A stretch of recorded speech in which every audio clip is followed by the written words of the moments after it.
pensais vraiment pas en arriver là avec ce projet lorsque j'ai commencé à le créer. À la base, c'était juste une idée que j'avais eue comme ça, et après je me suis dit pourquoi pas essayer de le fabriquer. Alors j'ai commencé à dessiner des plans sur mon carnet, à en faire des impressions 3D et à essayer d'assembler de l'électronique avec pour voir si ça allait fonctionner. Et de fil en aiguille et à force d'améliorer un peu le prototype, j'ai obtenu cette première version. Et si tu ne connais pas cet objet, ça, c'est un lanceur de capote.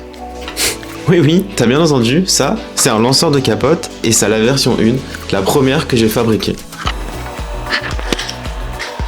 Mais comme tu t'en doutes, cette vidéo est un peu un update de cette version 1. Depuis, j'ai vraiment beaucoup travaillé sur le projet. Comme on peut le constater juste derrière moi, j'ai imprimé énormément de prototypes avant d'en arriver là où j'en suis maintenant. Depuis la version 1, j'ai fait énormément d'améliorations, notamment au niveau du moteur. Ici, étant donné que c'est un prototype numéro 1 qui était destiné à moi et pas au public, j'avais utilisé un gros moteur d'une visseuse que je n'utilisais plus. Le désavantage, c'est qu'il est très gros, donc il est très lourd et il fait du bruit. Je l'ai alors remplacé par un moteur beaucoup plus petit, comme ceci, qui est beaucoup plus léger, beaucoup plus compact.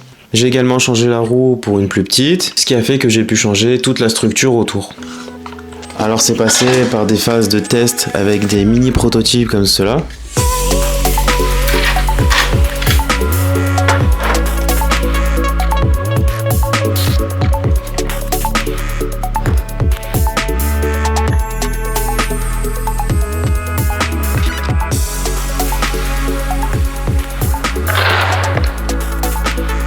Puis par des impressions un peu plus grosses.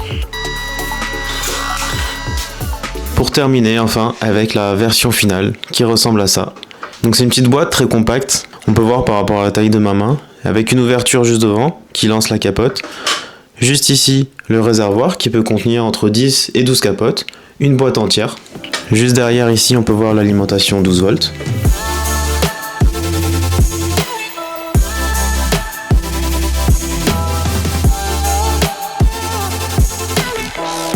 En ce moment, je suis en train de travailler sur le programme qui va aller dans le microcontrôleur qui va contrôler tous les éléments électroniques. Pour ça, je vais mettre de ChatGPT.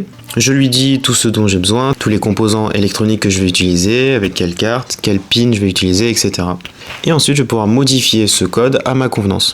Pour ça, j'ai plutôt pas mal réussi et ça fonctionne bien. Le seul problème sur lequel je bute un peu, c'est les moteurs qui font du bruit. Ils sont contrôlés en PWM, qui me permet de gérer la vitesse des moteurs grâce au microcontrôleur. Le problème c'est qu'avec cette méthode, ça fait vibrer les moteurs et ça fait du bruit. Et je suis en train de chercher une solution pour atténuer ce bruit car c'est pas très plaisant. Un petit update sur le bruit des moteurs que j'avais, j'ai trouvé une solution pour que ça arrête de faire ce bruit. En fait, au début, j'essayais d'utiliser d'autres cartes électroniques pour les contrôler, mais je n'étais pas à 100% satisfait et ça me convenait pas. Alors, à force de chercher sur internet, j'ai trouvé une solution à implanter dans mon programme, c'est-à-dire augmenter ou baisser les hertz du PWM que j'avais expliqué la dernière fois. Grâce à ça, j'ai pu augmenter les hertz pour que ça aille dans l'inaudible pour les humains. Du coup, on passe de ce bruit-là à ce bruit-là. Il y a une énorme différence et on n'entend plus rien, alors je suis satisfait. On peut entendre un petit bruit et ce petit bruit, en fait, ce sont les moteurs qui vibrent quand ils tournent. Donc c'est tout à fait normal, en fait. J'ai parlé d'un aspect important qui est le moteur qui sert à propulser la capote. Mais il y a un deuxième aspect tout aussi important, c'est le fait de passer du réservoir au lanceur. Ici on a le réservoir, on va mettre les 10 capotes, mais lorsque je vais appuyer sur la télécommande pour qu'elle parte, le moteur va faire tourner cette roue, mais il faut que la capote puisse glisser du réservoir à la roue. Pour ce modèle V1, j'avais utilisé un moteur avec des poulies pour la faire glisser, mais ça fonctionnait moyen. Alors après beaucoup de recherches et beaucoup de prototypes, évidemment c'est avec l'expérience qu'on commence à apprendre et à trouver une meilleure solution. Alors je me suis inspiré des distributeurs de cartes automatiques qui utilisent des mini-roues sous la carte qui va tourner et qui va faire glisser la capote qui est en contact avec la roue. Il y aura seulement la première capote ici en contact avec la roue qui va avancer. La deuxième ici va glisser sur la première. Après avoir imprimé et testé énormément de prototypes, j'ai enfin trouvé un modèle qui fonctionne. Je suis donc certain maintenant que lorsque je vais appuyer sur un bouton, une seule capote va glisser et va partir. Je tiens à préciser quand même que les capotes ont des coins qui peuvent se recourber, alors il faut bien faire attention de les mettre à plat comme une carte. Mais en faisant bien attention, en les mettant bien à plat les unes sur les autres, il n'y aura aucun problème. Maintenant je vais continuer à faire des tests car j'ai 7 télécommandes avec plusieurs numéros et mon but est que lorsqu'on appuie sur le numéro 1, ça aille à environ 1 mètre, sur le numéro 2 environ 2 mètres, 3 mètres, etc. Ok, alors me voilà dans une chambre dans laquelle je vais placer le lanceur de capote et je vais pouvoir faire mes tests pour savoir si lorsque j'appuie sur un bouton, à quelle distance ça arrive sur ce lit. Avec la télécommande, là j'appuie sur 1. 1 étant le minimum et je suis à 3 mètres. Voilà, elle est sur le lit. Sur le lit.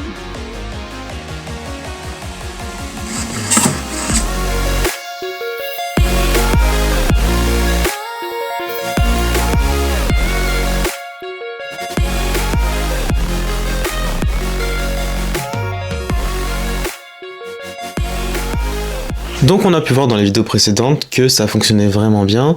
Grâce à la télécommande, j'ai juste à me positionner sur mon lit, à pointer vers le lanceur de capote, j'appuie sur le numéro pour que ça aille plus ou moins loin et ça arrive vraiment nickel. Donc pour l'aspect qui est distance et surtout régularité, parce que j'ai testé avec 5-10 capotes qui arrivent quasiment toutes au même endroit dans un cercle d'environ 30-50 cm. Dans tous les cas, ça va arriver sur le lit, c'est certain. Après, petite précision quand même, il faut faire attention à pas se mettre vraiment pile devant parce que la capote est éjectée et elle tourne sur elle-même comme un frisbee. Sachant qu'elle est toute fine comme une carte, si on se met devant ou si on est très proche, elle pourrait nous taper au visage, nous taper dans l'œil et ça pourrait faire mal. Alors il faut bien faire attention de le mettre sur une étagère ou sur une table qui se trouve à 2-3 mètres du lit. Pour être sûr que lorsque la capote va arriver sur le lit, elle va tomber en douceur. On a fait le tour, c'est un objet qui est très simple et qui est vraiment très fun. J'ai fait beaucoup de vidéos pour montrer le développement, tous les prototypes que j'ai fait. J'en ai même fait des lives sur TikTok et j'ai eu beaucoup de retours positifs. J'ai fait plusieurs vidéos à plus de 10 millions de vues et j'ai même créé une landing page qui permettait aux personnes intéressées d'inscrire leur adresse mail afin d'être au courant lorsque j'allais me lancer les précommandes de cet objet. Donc là ce que je suis en train de faire c'est que je fabrique mon site internet moi-même. Ça va me prendre un petit peu de temps donc je m'y mets maintenant et ça va me prendre quelques jours histoire de faire une landing page plutôt simple qui va amener ensuite à la page de vente. Et bonne nouvelle parce que si je fais cette vidéo c'est pour vous annoncer que les précommandes sont disponibles dès maintenant. Vous pouvez tous en profiter dans la limite des stocks qui sont disponibles. Alors si toi aussi tu as envie de bénéficier de ce lanceur de capote, je t'invite à aller voir mon site internet qui est en première ligne dans la description. Alors comme maintenant je vais lancer des précommandes et que ça va atterrir dans vos mains, j'ai bien sûr fabriqué une notice d'utilisation dans laquelle il y a les règles à respecter, montrer comment ça fonctionne et surtout une vidéo ici explicative histoire que ce soit beaucoup plus simple à comprendre. Et un petit QR code ici pour vous me donner votre avis quand vous l'aurez entre vos mains. Au passage, le projet, je l'ai nommé le Capi Shooter. Lorsque vous allez commander votre Capi Shooter, vous allez être sûr et certain que c'est moi qui l'ai fabriqué. Je fais moi-même l'impression 3D, le montage et l'assemblage avec l'électronique, et je vais même faire des tests sur chaque Capi Shooter pour être sûr que tout fonctionne parfaitement. Lorsque vous serez sur le site et que vous serez prêt à commander, vous aurez le choix entre une version qui sera bleu foncé ou une version rouge. Là, je vous laisse choisir, ce sera en fonction de votre préférence. Et si jamais il n'y a plus de disponibilité, si jamais la quantité est à 0, n'hésite pas à t'inscrire à ma newsletter parce que je ferai certainement des précommandes suivant comment ça s'est déroulé pour cette précommande numéro 1. Et sinon, tu peux aussi me suivre sur TikTok et sur YouTube pour voir toutes les avancées de cette invention-là ou des autres inventions que j'ai créées. Car c'est pas la première et ça sera certainement pas la dernière. Et je te dis à bientôt pour de nouvelles inventions.